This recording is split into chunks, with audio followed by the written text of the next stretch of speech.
this is what we have to look forward to with AEW, if last night shows any indication, then I am in, because this show was a really good show of what I got to see of it, and I'll talk about that here in a second. But hello, this is Mr. Hornsby 3. This is Mr. Hornsby 83.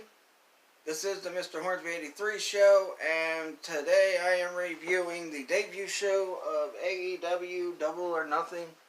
The pay-per-view aired last night. Now, I didn't get to see all the matches, pretty much. I didn't see the two pre-show matches. I do know Hangman Page was entrant number 21 because he picked that Joker card in the Casino Battle Royale. And he won. And I do know that Kip Sabian beat the Guerrero guy. I just can't remember the guy's first name. And I got home in time for the SCU match, but I had to do something real fast. I thought the match would still be going on, but by the time I got done doing what I needed to do, that match was over. But I did see SCU won, and it looks like Kazarian's the one that scored the pinfall. So I'm not going to be mentioning those matches. I'm just going to say I know who won them.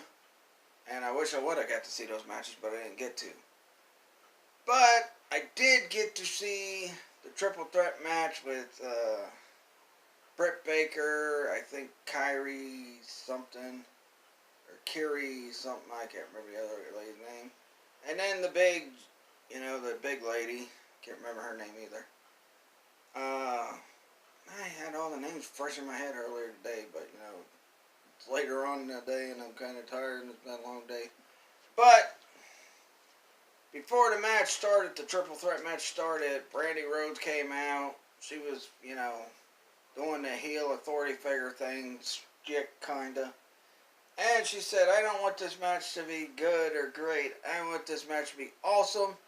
Awesome Kong came out, and I popped in. I'm not really a big Awesome Kong fan, but it is nice to see her wrestle again, because she is a great female wrestler. She's a big, dominant female wrestler. And I kind of marked out for her when she came out. Just like a lot of other people did. A big pop. This match was pretty good, but in the end, I think it was Britt Baker that won, the dentist lady. Or no, I don't know if Britt Baker was a dentist lady or the other lady was the dentist lady. But the dentist lady won, I'll just say that. And like I said, this was a pretty good match. Really enjoyed it. And kudos to them putting on a good match. So then next up was the Best Friends taking on Angelico and Jack Evans. This match was a really good match. It went for quite a while, and this was a back and forth. A lot of matches on the card tonight. Not tonight. Last night were a lot of back and forth matches. They were really good matches. Really had high drama, told a great story in the ring and everything. And I mean, honestly, it was just amazing what they were able to do with the talent they have right now. But yeah, this was a really good match. Really enjoyable. Chucky T and Trip Beretta won. Then after the match, all four guys were they shook hands, and then Chucky T and Trent Beretta wanted Angelico and Evans to give them a hug, but they didn't want to hug them. They just wanted to shake hands and all that, and that was it. Then the lights go out. These two guys, I have no clue who they are. I don't think the commentators even acknowledged who they were or anything. I mean, I think Excalibur said something like, oh my God, look who it is, it's those guys, but he didn't say their names. So, I'll talk about the commentating team a little later on in the show, though. But honestly, it was a good match, and then there was a bunch of masked men outside the ring with the other two guys, because one guy had a mask, the other guy didn't. And they just beat the crap out of Angelico, Evans, the Best Friends, and everything, and just brutalized them. And like I said, I'm like, you know, somebody should have acknowledged who these guys were. They just said, oh, look who it is. But we're not going to say who they are because we're expecting you to know these guys. But anyway, they got beat down. Then the other masked men the other masked men helped them beat down those guys. And then they got, like, in a freaking throne type thing like they did. You know, like Dalton Castle has with his boys. Which I'm surprised they haven't unveiled new boys for Dalton Castle yet. Especially with what he's done to the other boys. So, next up was the 6-man tag team, or 6-women tag team match. It was Kiri Kakasaki or something like that. The only one I really knew was Aja Kong. Yeah. That's the only one I really knew because I watched her as a kid in that. And the other ladies, I know they're young upstarts, but I can't remember all their names either. I mean, golly, this is a bad video already. Having brain farts on the names of the characters. But, yeah, I knew Aja Kong. I know how to say one of the ladies' name, Kirisaki Saka. The other lady's names I cannot think of right off the bat. But this match was probably one of the weaker matches of the show, but it wasn't a really bad match. It's just, you know, there were certain points in the match where there was a couple botches, and you know, I think there was one point where Aja Kong was getting ready to do something with the lady that partners with Kenny Omega, like tag team partner when he does mixed tag matches, I'm guessing. And I think she botched something, or the other lady botched something, but yeah. But overall, this was a pretty good match, or not a good match. It was a decent match. It was one of the weakest matches on the card, but it was still good enough not to be as bad as what WWE put on with Money in the Bank about a week ago. So next up was Cody Rhodes and Dustin Rhodes.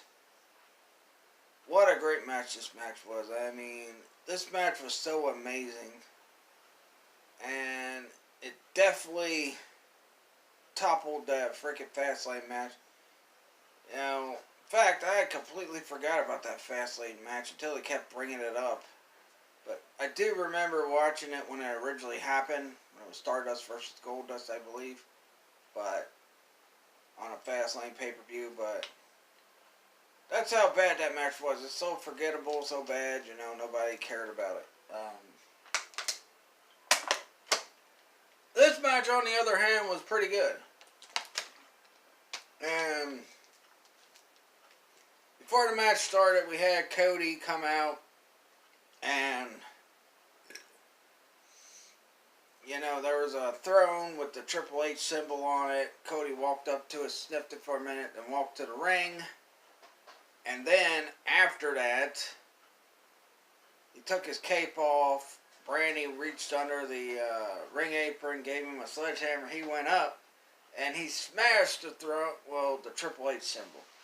Now, a couple people that reviewed this pay-per-view, like Cultaholic and I think another, and somebody else that reviewed it, might have been Russell Talk, was like, you know, it just kind of threw him off why Cody would take that cheap shot at Triple H, or felt like it was I don't feel like it was unnecessary, because the reason why is because at the Hall of Fame speech of DX, when Triple H and them were making a joke about, you know, you can't say Vince McMahon's name in your thank you promo for being in the Hall of Fame because Bret Hart did it earlier, and that one guy got fired or quit or whatever. And Billy Gunn was talking about, well, I could thank Vince because I don't work for this company. I work for someone else. And Triple H said, you know, if Vince wants to, he'll buy that piss-ass company and he'll fire you again just to fire you.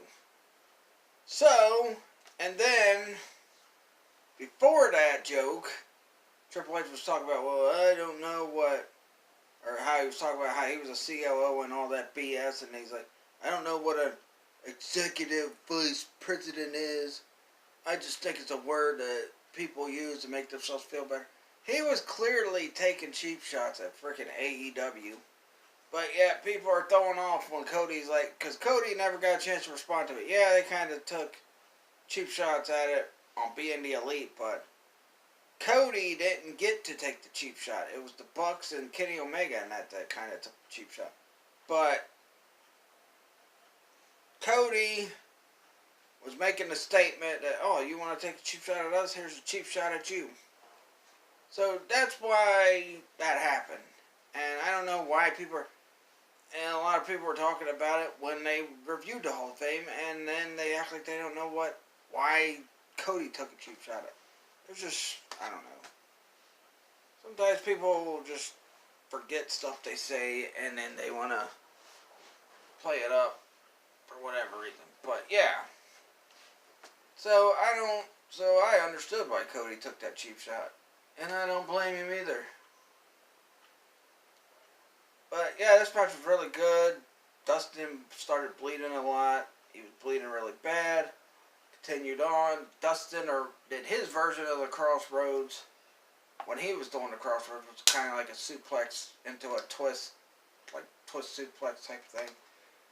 Cody did win after hitting 2 Crossroads on Dustin.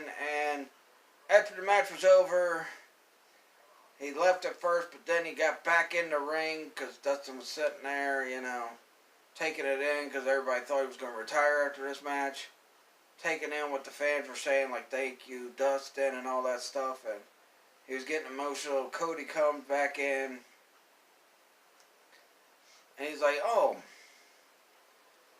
by the way, no, you're not. He said something else. He's like, by the way, you're not retiring because I need to ask one more favor of you. And Dustin's like, what?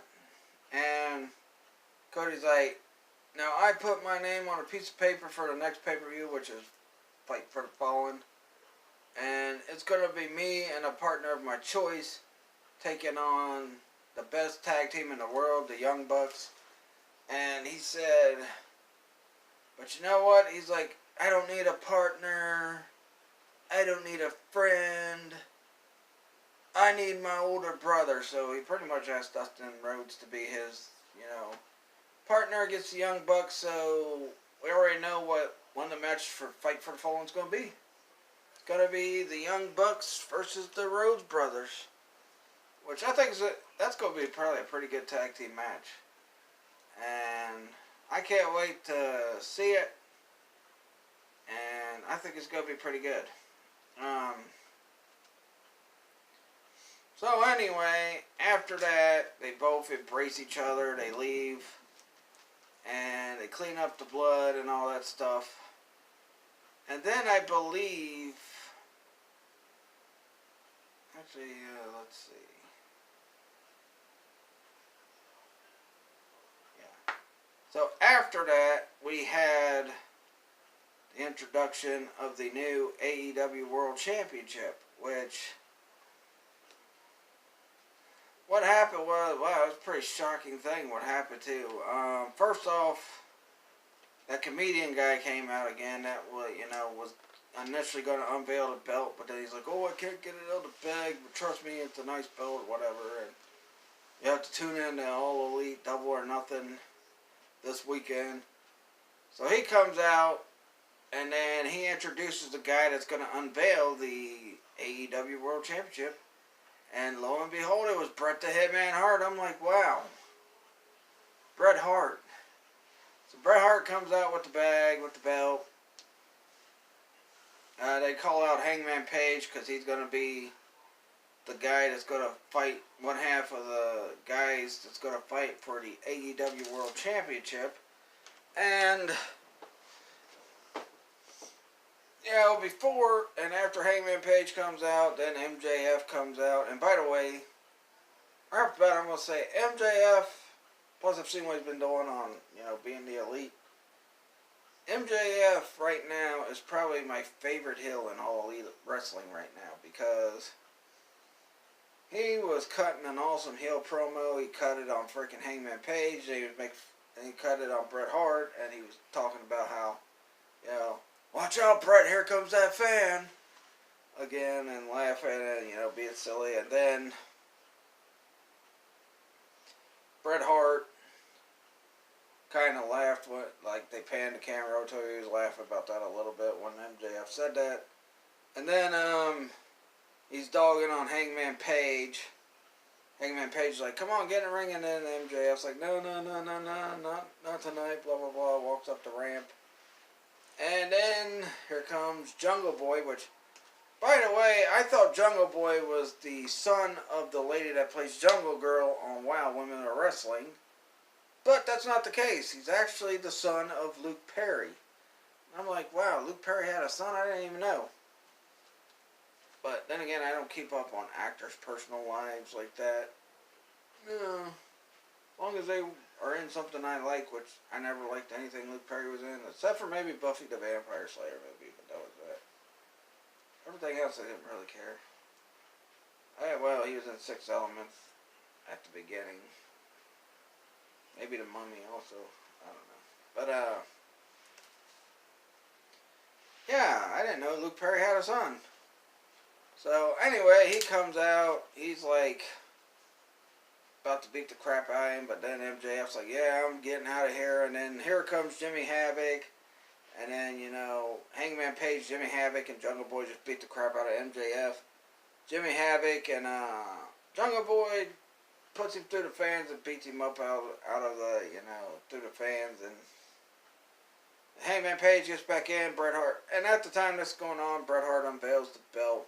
Belt looks nice from what I was able to see of it, because they really didn't get a good shot of it too well, because they were showing the stuff that was going on with MJF.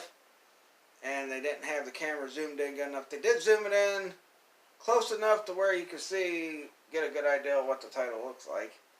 And I did see somebody had a freeze frame picture of it. The belt looks nice.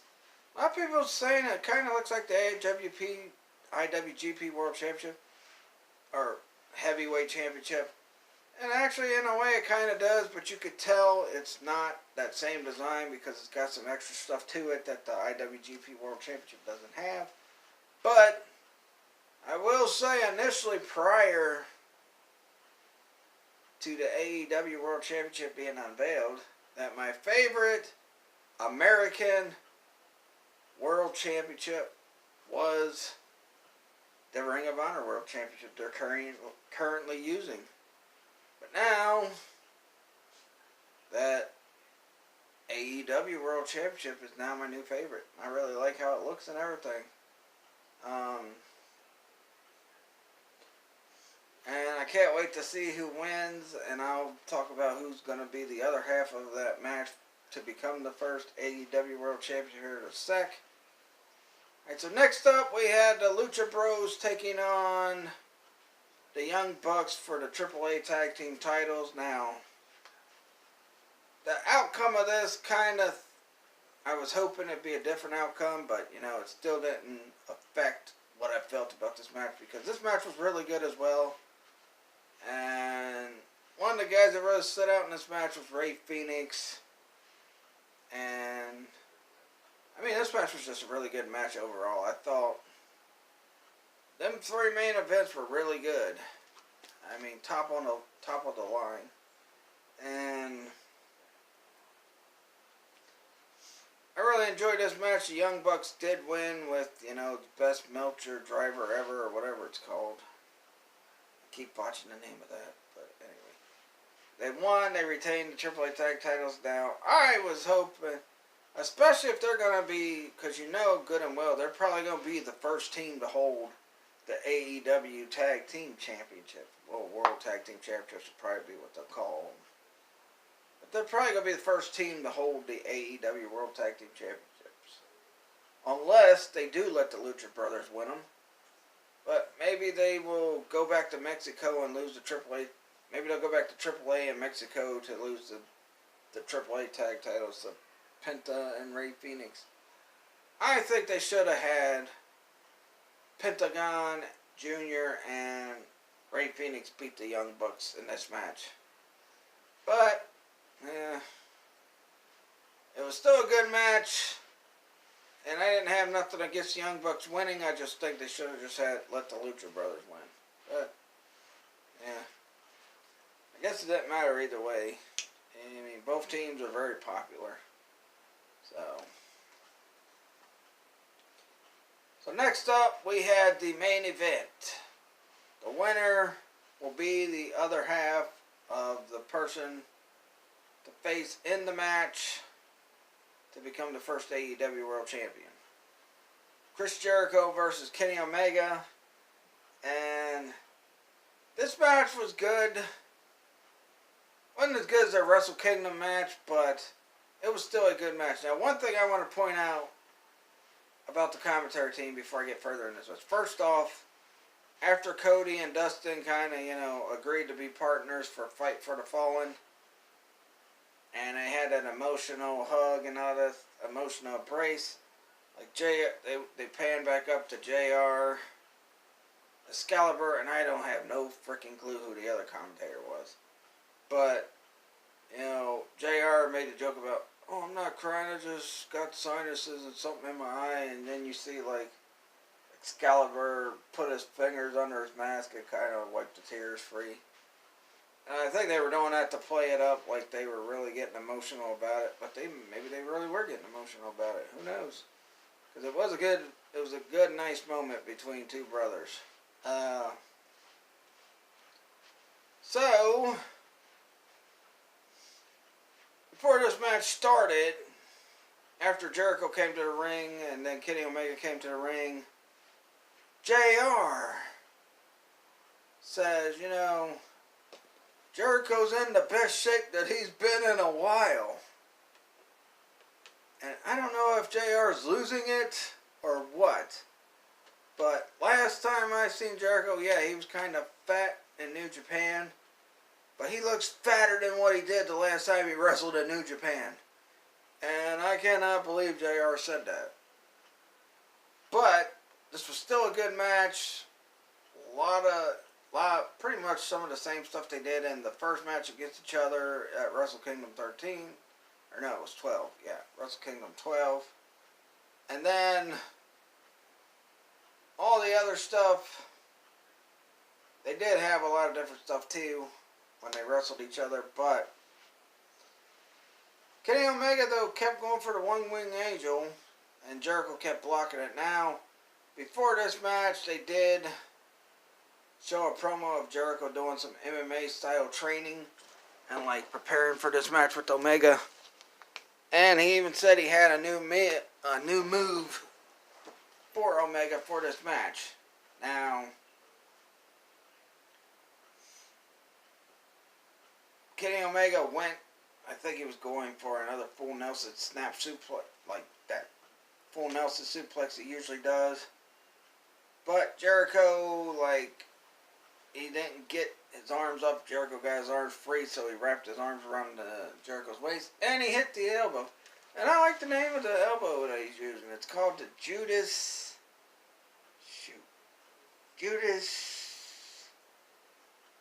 I forgot the last part of it, but it's a pretty cool name for a move. It's just a normal back elbow, which he kind of did earlier in the match, but for some reason when he did it again, it knocked Kenny Omega out. He got the 1, 2, 3. We also got to see a lot of great moves. We saw Jericho do the Lion Tamer again. He did a lion salt where, but he kind of botched it. But he's still connecting it enough to do damage. And Jericho got the win to be the person that takes on Hangman Page to crown the first ever AEW World Champion. Now,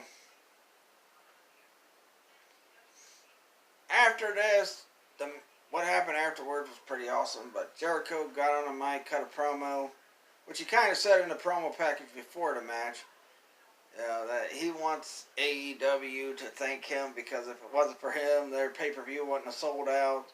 They wouldn't have sold out the seats in the house, all that stuff.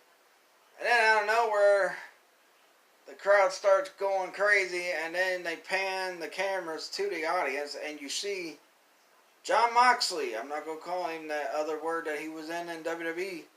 Jon Moxley shows up, comes to the ring, hits Jericho with the dirty deeds. Then he was going to do it to Kenny Omega as well. Well, first he kicked Jericho in the balls, dirty deeds.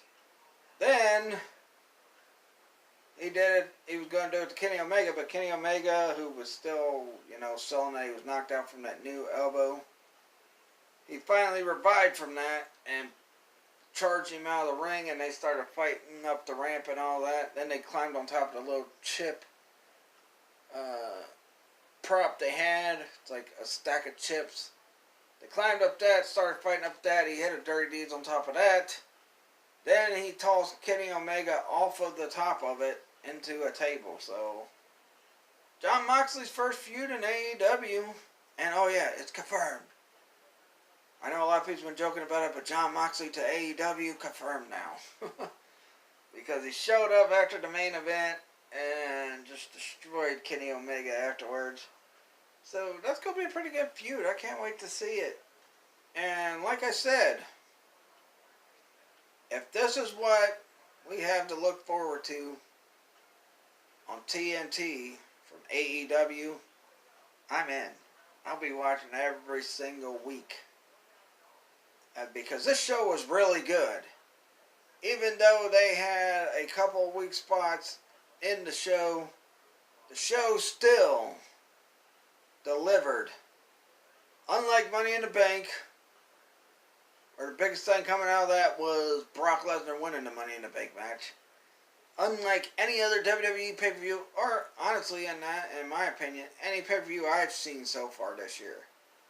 Not just WWE, but I had high hopes for the Supercard of Honor, or the G1 Supercard show in Madison Square Garden, but there was a lot of bad in that show. And most of it was on the Ring of Honor side of things, but the New Japan stuff was really good. And I didn't get to watch too much of Wrestle Kingdom because I was doing, I think, a simulcast. I was doing a freaking live stream or something at the time, or I was doing some kind of video at the time, so I was not able to watch all that.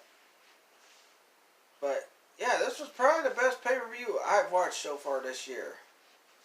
And I've watched a lot of bad WWE pay-per-views this year. I watched a show that I had high expectations for, but it didn't live completely up to the expectations, especially on the Ring of Honor side of things. I watched the Homecoming pay-per-view from Impact Wrestling, which I was very disappointed. They should have had Brian Cage win the title there. Instead, they waited till Rebellion to have him win it. But yeah.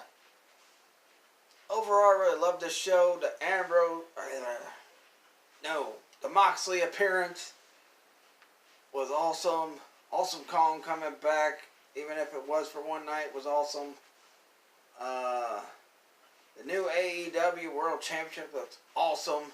Tony Khan, as a wrestling president of a company, I love you. I still hate the Jacksonville Jaguars, man, but I love you. So, yeah. What the fudge? But yeah. So, overall, I give AEW Double or Nothing. I give it a 5 out of 5. I mean, the show was just great. Really loved it. Yeah, there was a little bit. There was really only one complaint I had, and that was one match, and then, Other complaint I have, though, is that they didn't give a free encore like all the other wrestlings do. I know it's their first time, but I paid $50 for this, and I was wanting to get the encore since I didn't get to see the first half, which I'll talk about more when I do a Facebook Live. I'm going to relaunch my Facebook fan page. I'll give it another shot. If they frickin' delete my page for no reason again like they did earlier this year, then I'm done with Facebook, period. But yeah. Let me know your thoughts on AEW. Yeah, and I'm going to review this tomorrow. I'm also going to talk about the Attack on Titan Season 3 Part 2 premiere. And some other things, which I'll talk about when I do that tomorrow. But catch you guys later. Peace out.